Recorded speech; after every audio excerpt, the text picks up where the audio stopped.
What's up, everyone? I'm Em, I'm Nick. and welcome into the Ominous Archives.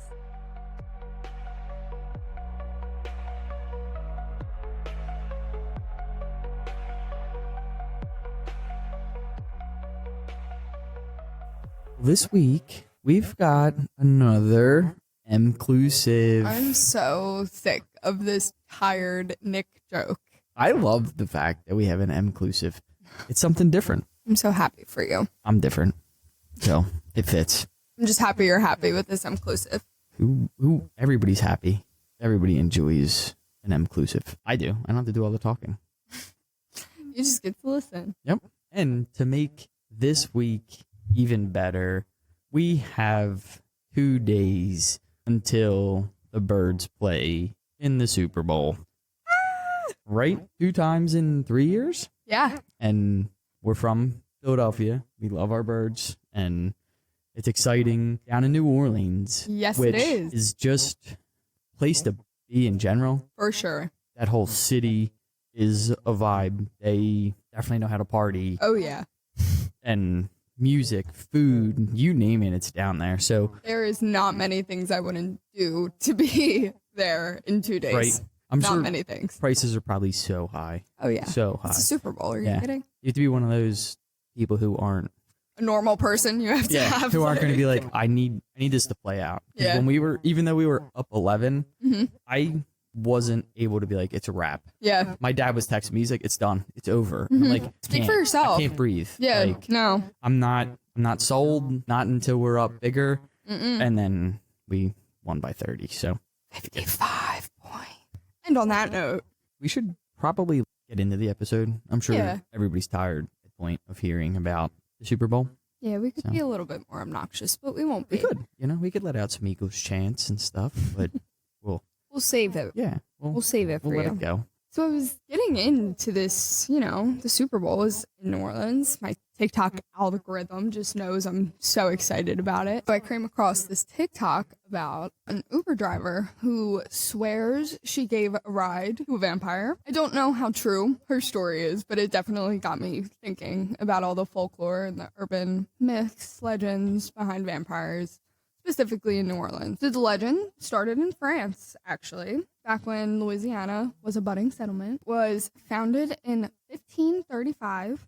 Company of Saint Ursula grew to have missions scattered around the globe, and one of these missions was in New Orleans. A group of nuns settled in the Crescent City in 1727 with the intent to be teachers and nurses. Their convent is still standing today in New Orleans. The mission in New Orleans became famous for the housing and educational work they did for the swampland community. They're uniquely separated from others because of the legend of the Casket Girl. You ever heard of them? No, but all that info was, I was just sitting here like, History. How do I- History. yeah, but I mean, I was in it. I was like, I'm sitting here, I'm like, you're awful quiet. And I was like, but I'm in, Yeah. I'm hooked. All right. So, New Orleans hit a rough time. Men of the new city needed eligible women to marry so that the population could grow. That was the whole point of France sending settlers to the area. Needed to get the population up. Makes sense. Problem was, the early New Orleans women weren't deemed eligible enough. The men were simply too picky, in my opinion. That's how I feel about it. The men were too picky. Sounds about right. I just said that. We have so this is way off topic, but we have a vending Yeah. machine at work, and they stopped putting like drinks in it because we have picky guys at work, and they would just sit. I'm like, come on, guys. Checks It's- out. You ruin a good thing. Yeah. You could have had pop. You Now know I what? can't get an iced tea. And exactly where this story goes is exactly why I say you get what you get. Yep. You know? And you don't get upset. So the king of France at the time declared that he would send young women to the colony where they would be educated at the Ursuline convent and made into worthy wives and mothers for this, population thing, get the population going. It is truth that France did supply young women to the New Orleans for that purpose, and they were, in fact, taught in house. Like, this is real history, can't lie, at the convent. However, the legend has it that one group of girls brought something with them. Ooh, They probably shouldn't have. you probably should never, Yeah. but you do. So, like I said, they were called the casket girls, or casquette girls, or cassette girls, because they were only allowed to bring with them what fit in a trunk. That was called a cassette or a casket at the time.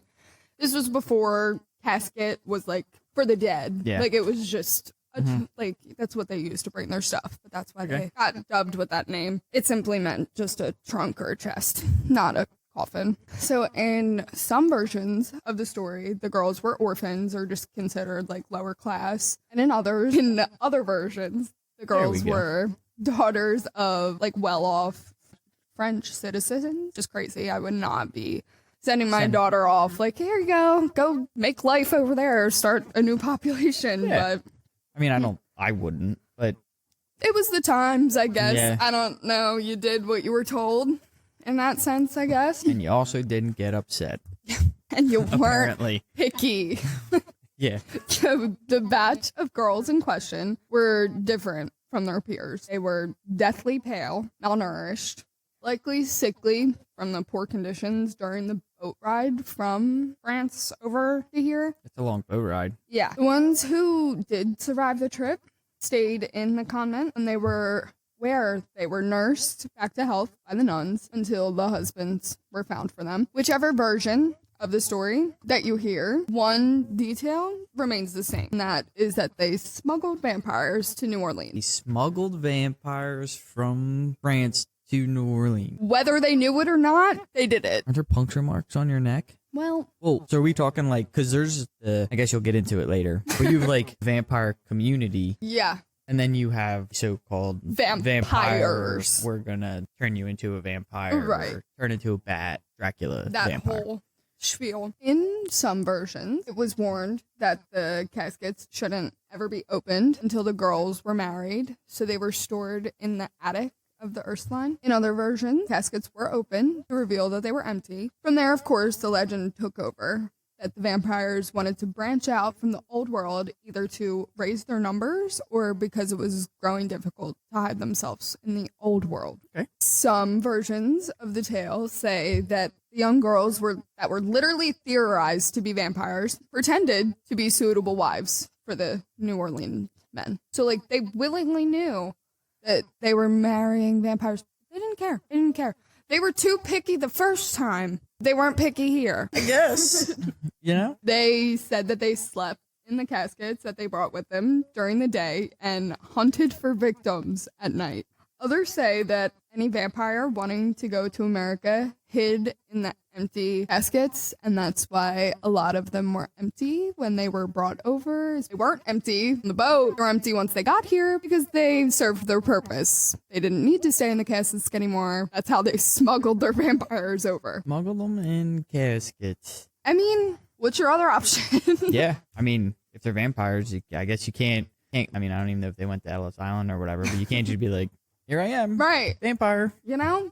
And good for them, because those are the same men that were too picky to begin with, and now, bam, you're stuck with a bunch of vampires running around. And that's what you get. That's how I feel. Don't get upset. That's That's how gonna I be like feel. a running theme today. Seriously. The old Ursuline convent still stands and operates today as a museum, and rumor has it that some of the caskets are still in the attic, and the casket girls still living, or residing, rather, are still there, running amok at night. They make sure that the attic shutters are tightly shut by daytime, and especially on foggy nights, visitors of the French Quarter have witnessed pale-looking young women lurking around the old convent. That's creepy. Yeah, It would also be insanely cool to see. I agree.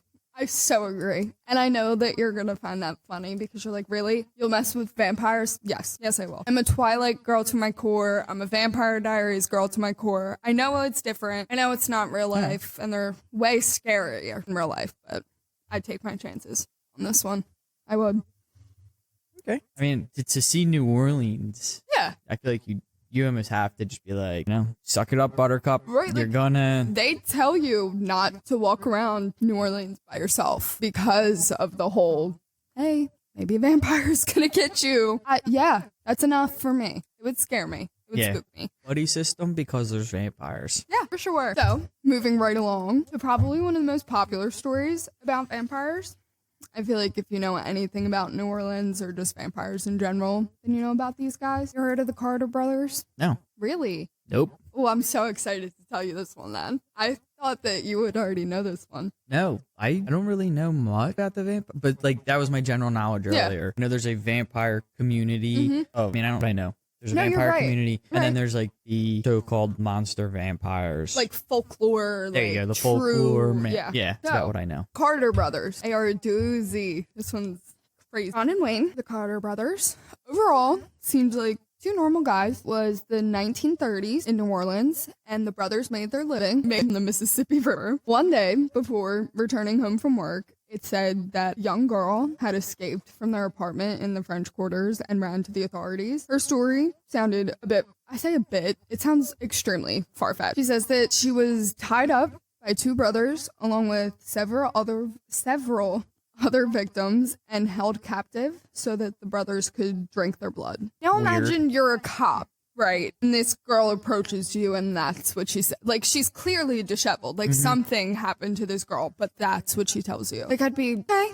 Like, I'm running with it. I believe every word you're saying. In the back of my mind, I'm thinking, like, what are you talking about? Did you escape the loony bin? Right. Like, what do you mean? Yeah. But I mean, I'm hoping it goes to the point where they run with it and they're like, all right. Luckily, they do believe her. The girl claimed that she was only able to escape due to her captor's carelessness in tying her rope. The cops were still somewhat skeptical, but agreed to follow her back to the home, which was on the corner of Royal and St. Anne. Once the police and the girl arrived back at the home, which was owned by the Carter brothers, they were horrified to find exactly as the girl described 4 other victims, half dead, tied to chairs in one of the rooms. All 4 of the victims, trigger warning, had their wrists wrapped bandages. They were stained with blood, and 2 more bodies were wrapped in blankets that were tucked away in another room. So imagine like the smell in that like very close quarters that like you've got 2 already dead bodies,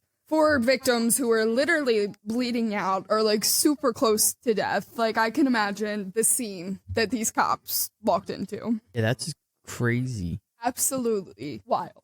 To walk into that and to be the officers who like find it. Right, when I wouldn't know what to do.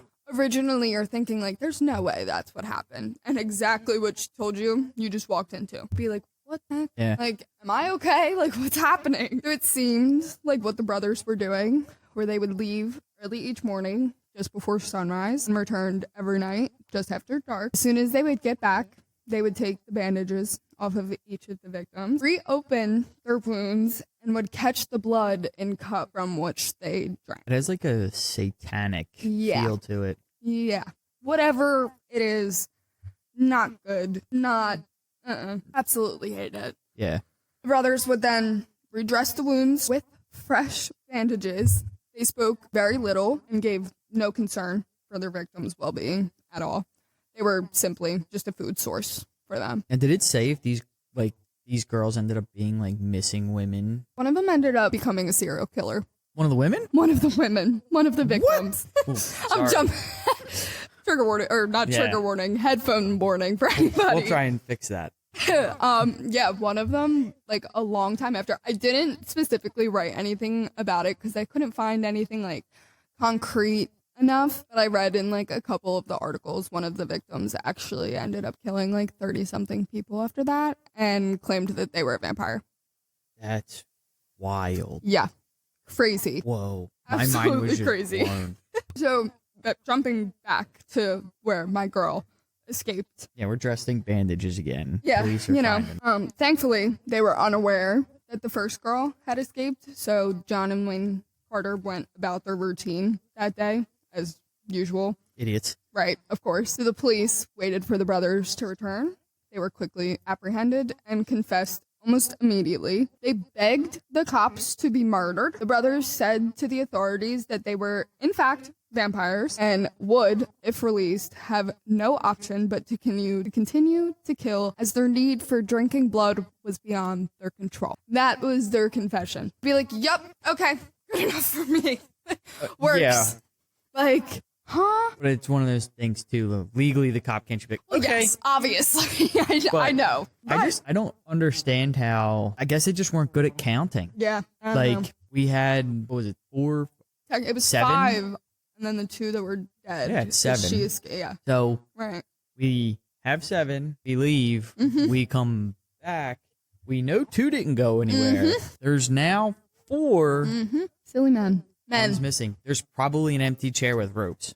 Brothers were tried as serial killers. They were convicted and eventually executed. Their bodies were laid to rest in a vaulted tomb. Where it gets absolutely crazy. Tell me their call. So, years later, when the next Carter in the bloodline passed away, the vault was reopened for the first time to put his tomb inside. What do you think was in the tomb? Nothing. Nothing. Not John and Wayne. Neither of them were in the tomb. Are you kidding me? No. Wild. Both of their bodies were gone. No remains, nothing. Like, no clothes that they were, like, buried, or I guess not buried in, like, entombed in. Whatever. That makes no sense. What? What year did you say this was again? 'Cause my only thought is, like, knowing the story and people said, oh, they're vampires. 1930s. 1930s. Okay. Yeah. I feel like nowadays, if something like that got out, you have goofballs out there. Yeah. That would be like, we're going to go in, we're going to take the bodies, yeah, and we're going to leave it, and then somebody's going to find it. It's going to be like, oh, they really are vampires. Like, you know? So I was just, if it was like a thing like that, maybe. Their bodies not being there makes sense to me because I feel like I know enough about vampires. But in case you know nothing about vampires, it's almost impossible to kill them. Like, it takes a lot to kill them. Isn't a wooden stake through the heart? There's many different versions. In most versions of folklore, I feel like it's almost common sense to kill a vampire. You have to decapitate them and burn them. That's like the first one. Second one is you have to take a stake through the heart. That one got really popular after the Vampire Diaries because that's how you have to kill a vampire in the Vampire Diaries. Okay. That's probably where you got that one from. In Supernatural, you decapitate them. That's how they kill them. Twilight, it's the same thing. Take their head off, you gotta burn them. It's the only way to get rid of them. I wonder why you have to burn them. I don't know. I guess, like, to be sure, like, you're really getting rid of them. That's interesting. Not for me. There's part of me that wants to know, like, there's a vampire out there that was decapitated and wasn't burned. Their head just, what happened? Back on? You know, that's actually that's a good theory. I never thought about that. Huh. I mean, Billy Butcherson, he gets his head knocked off and finds it.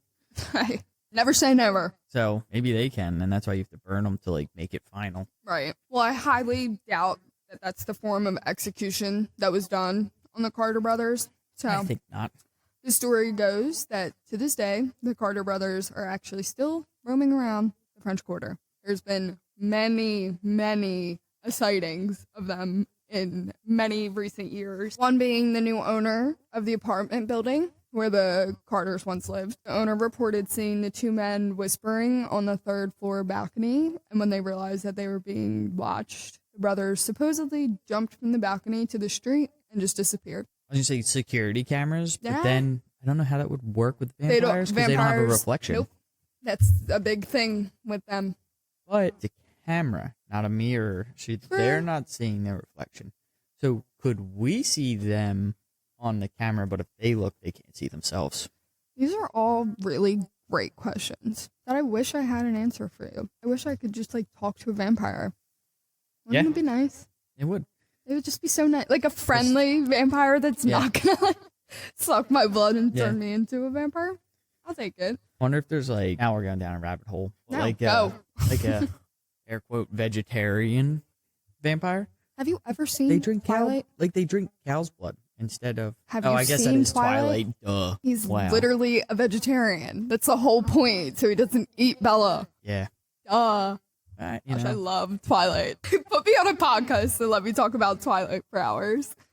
I won't join you on that one. I'll find somebody. I could try and color commentate, but. So, moving on to our next vampire that resides in New Orleans, the Count of Saint Germain. You ever heard of him? No. I never heard of him either until I started doing this research. This is the mysterious case of Jacques de Saint Germain. So sorry to you, my guy, if that is not how you pronounce it. You've got a long name. I wonder if it's like Jacques. It probably is, but I don't have the pronunciation skills for that. So he's also known as the Count of Saint Germain. Count was reportedly born sometime between the late 1600s and the early 1700s. Big time the thing there. Yeah. So long ago, we just don't know. Checks out. Records back then probably weren't great. For sure. How'd they even keep them? There was somebody. I feel like that's how we have a lot of our history. Somebody knew we needed to write stuff down. Yeah, you're right. So he reappeared in New Orleans society as Jacques de Saint Germain during the early 1900s. Germain passed himself off as the descendant of the original Count of Saint Germain. That was apparently really big deal. He quickly became the talk and host of New Orleans. Everyone loved him. Everyone respected him, despite him having some weird and interesting characteristics. One of them being never eating around anyone. Anyone that knew him claimed that they never once saw him eat, which is a little weird. Never really met somebody that's got such a thing about eating in front of people. But yeah. I mean, I don't even know how you don't accidentally eat in front of somebody. Right. He also had perfect pale skin, and might I add, he spoke in a way that people were not used to at all. Like he was almost from a different place, different time type thing. That is the most vampire thing I've heard in my life. So on one night, a young woman reported to police that Germain was a vampire and had attacked her. Police went to Germain's home and questioned him about the allegations, despite being kind of weary, that's a little weird. This is a well-respected guy, but nonetheless, they did question him that night, and he explained to the police that the young woman was just drunk, intoxicated, out of her mind. Nonetheless, the police asked him to visit the station in the morning to give a formal statement on it. Germain never arrived to the police station that morning and vanished that night without a trace to never be seen again, ever. That's crazy because he had to go somewhere. Right. He's a vampire. He went somewhere. Of course. Maybe However, Romania. Are there vampires in Romania? I think Romania is something with vampires. Yes, you're right. Many people do believe that there's been sightings. There's an odd man known as Jack, which is a little interesting. It's kind of like a modernized version of that name. Yeah. And those sightings have occurred throughout the years to present day. And there are some people who believe that this strange man named Jack is actually the Count of Saint Germain looking for his next victim. I just thought that was interesting enough to add a little crazy theory. Yeah, I wonder if he still talks in that goofy way, right? Where it's just you're not from the around skin, here. That's such a distinctive thing for vampires with me. You look like a vampire. They have a look. Yeah, they just them. I do think of Dracula from Hotel Transylvania. Yeah, for sure. Now I'm more so just going to talk about the history and fact vampires in general. Obviously, we're in 2025. The information has been around for centuries, and it's been displayed all different ways in media, and I honestly think it's just cool and interesting. It is difficult to pin down a distinct set of characteristics that are consistent, be attributed only to vampires, because in a lot of folklore, a lot of these things overlap. You could be one thing, could be another. So there's a couple characteristics, most of them I feel we know. Most vampires are obviously undead, and that is to say, having been somehow revived death. And many are said to rise nightly from their graves or their coffins, often necessarily containing their native soil. There's that. Did it say anything? Often containing their native soil. Yeah. So from their land? I guess that's what I gathered from it. Makes sense to me. If you're been alive forever and ever, you're probably not going to stay in the same place that you were originally from.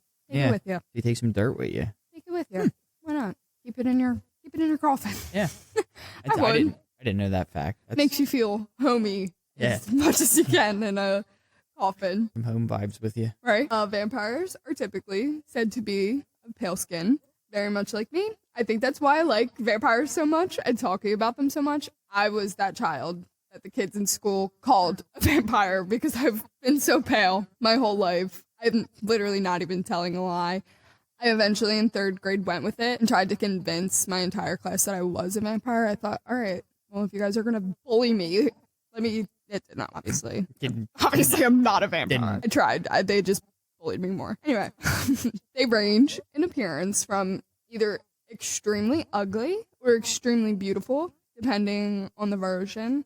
I think this is just because I've associated with like Twilight and the originals and all of that. Like, I think that's part of their thing is that they're good looking. Like, it kind of like lures you in. I would agree. I don't feel like I've ever saw a vampire where they're like dubbed ugly. Right. Like, they're specifically some ugly. kind of good looking. And I feel like that's part of their lore. Yeah. I mean, even again, like the podcast kind of goes along with things like it, but like in Supernatural, if you, not like I sat there and was like, oh wow, look at them, but like thinking back to it now, like the scenes with it, I was like, yeah, they never portrayed any of them as like they're ugly, they're this. They were always some sort of, I guess, like decent looking person. Yeah, and that's checks out. Yeah, even with history. Another frequently cited physical characteristic is the inability to cast a reflection, like you were saying, or a shadow, which often translate into an inability to be photographed or recorded. So I guess, I don't know, it somehow translates there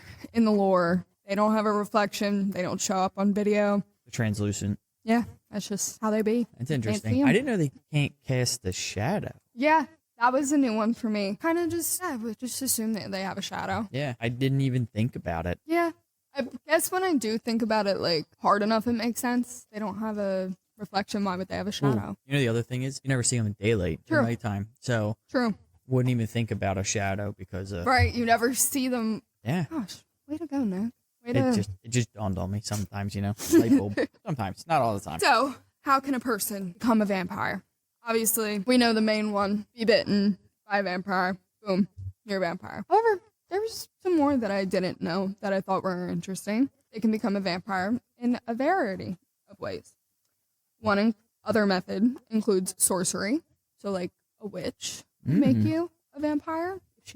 That's interesting. You do her wrong. Yeah. She could bag the crap out of you. Mm-hmm. One said that you could become a vampire by committing suicide in a certain specific way. I didn't do too much digging on that one. Sounded a little too morbid for me, but that's one way that it was stated you could. Or this one was the most interesting to me. Never heard this one. Having a cat jump over a dead person's corpse could turn them into a vampire. Never heard that. And then I thought about our logo. I was like, our logo has a little cat. If you think about it, it kind of looks like he's jumping. He's jumping over the skull hand. Yeah. The corpse. Look at us. All right. But I thought that was interesting. I was like, I've never heard that. I didn't think of that one. And then, like you said, the suicide one's morbid. Yeah, for and obviously, we don't recommend it. Yeah, it's not a good thing. Don't do it. Yeah, I was like, that's too much for me. Yeah. The cat one was crazy. It's just really dark. Yeah. Yeah, the cat one is very, very crazy. Never heard. So some people a long time ago actually believed that babies born already having teeth were babies that were born on Christmas or between Christmas and the New Year were predisposed to becoming That's kind of interesting. Don't know. Just thought it was. So if your birthday is between Christmas and New Year's, be careful. You've got high likeliness to become a vampire. Yeah. And the baby with teeth thing, didn't know that. I didn't even know that was a possibility. I didn't know that was possible. Yeah. But I don't know. I'm not a baby expert. Yeah, me either. Especially not with teeth. But that's also never heard that before. And like I said earlier, it's not easy to get rid of a vampire. It's extremely unlikely for them to die of disease or any other like normal thing that a human would die from. They're indeed often said to have faster than normal healing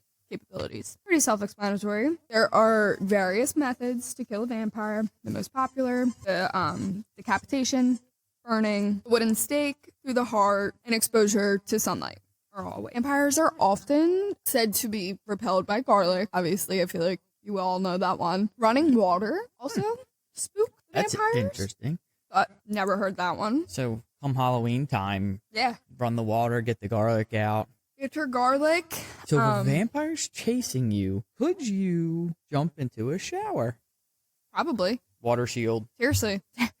Nick just actually figured out how to defeat vampires without having to kill them. They can't get you. Yeah, you could probably just make fun of them. Haha, can't get me. Can't get me. Well, then what if they just like wait for you to not be in the running water anymore? I'd hope that my water would. I mean, I guess it is a waiting game, and they can outweight you. Yeah, they've got years and years. You died in the water, then I don't think your blood technically would be viable. True. If they were trying to drink your blood. True, but in that scenario, I feel like if I'm either gonna get like eaten by a vampire, I'd rather just become a vampire.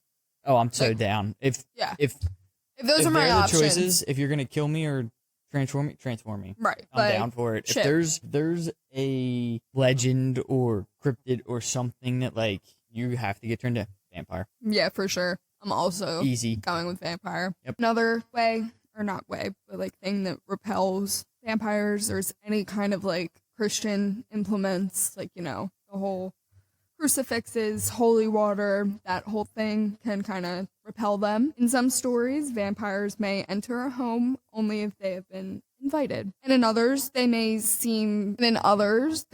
be distracted by the scattering of objects, such as seeds or grains that they are compelled to count. They have to count them. Where did I see that? They have like this compulsion in them that they have to count it, thereby enabling their potential victims. You saying that reminded me of it. Where did I see it though? I don't know. I saw it somewhere because somebody did something where they threw. Maybe it was Hotel Transylvania. Well, it checks out with the vampire lore. They were like they just instantly started counting and they got away. Now it's all coming back. I feel like I saw it somewhere else too. I don't want to say supernatural, but I feel like I saw it somewhere else. Note to self: carry seeds. Seriously, especially in New Orleans. Creatures with vampiric. Is that how you would say that? Vampiric.